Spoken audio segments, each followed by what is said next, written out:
Hello and welcome back. Today I'm here to talk about a very important issue. It is not always about telling my very non-linear coming out story, but my channel, I really want to have a platform where I can talk about the LGBT issues of the day. And as I have done in the past, um, and I'm a very busy person, so I don't always have access to like be watching the news and everything. But as things come about and as I see things, I definitely like to speak on things and I like to comment on things and give my opinion, give my perspective, and talk about things that's going on. So, I want to talk about a news that was more news about 10 days ago, but that came to my attention today. And when I saw it, I definitely wanted to come and talk about it because it's very concerning. And it's about Robert Foster out of Mississippi, a former lawmaker, a former candidate for governor in the state of Mississippi. This is the man who influenced the current death penalty in Mississippi, which allows for things like the firing squad and the gas chamber. I want to talk about this influence that this man has before I talk about the news. This is obviously a man who has a following. This is obviously a man who has influence.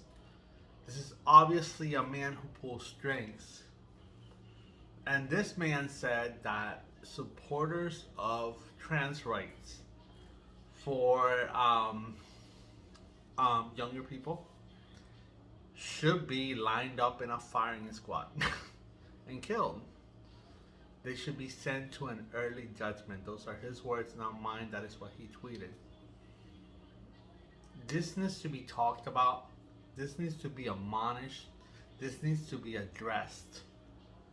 And the reason why I say that is because we are not talking about a man's freedom of speech. I don't think a freedom of speech should be infringed upon. What I think should be infringed upon is when a man is making a terroristic threat. This is a man with incredible influence. This is a man who has a following. This is a man who can influence people to do things. And he's leaning for a route of violence. He's leaning for a route of calling for the death of people. People like me, people who I work in education. And if you come to me and you tell me that you're a man, if you tell me that you're a girl, whatever, if you tell me that you're non-binary and you want to be addressed as they them, I will support whatever it is that you're going through. I don't care how old you are. I don't care where you're at, because I believe that people need validation and people need respect no matter what age. And do I think that some people may be going through a phase? Absolutely. Not everybody. But even if somebody is going through a phase, they still are deserving of respect. I'm not talking about anything else but respect. Respect people, respect their decisions to be who they want to be.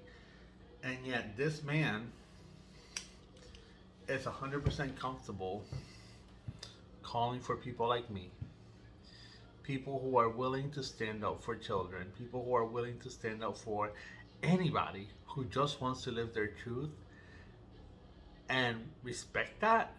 People like me should be put to death according to Robert Foster. That is concerning. That is intimidating. But there is a need for people like me and people like you to stand up and hold this man accountable for his words. Why do I say that? Because I am a cisgender male.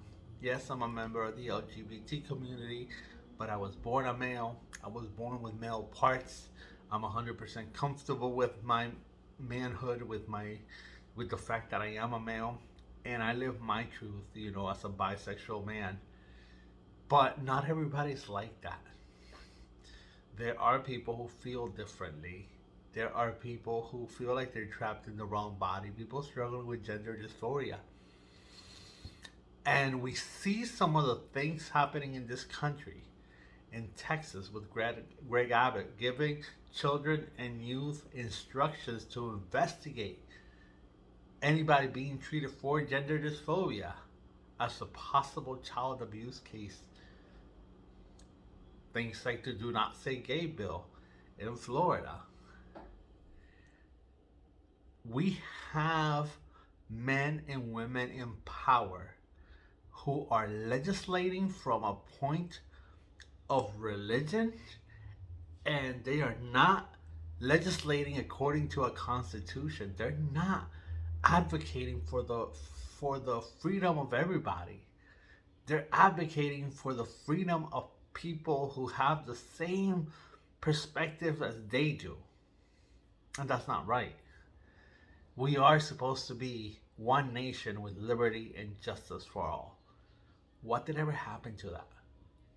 I'm not talking about we can't have disagreements. We can have disagreements. We can debate.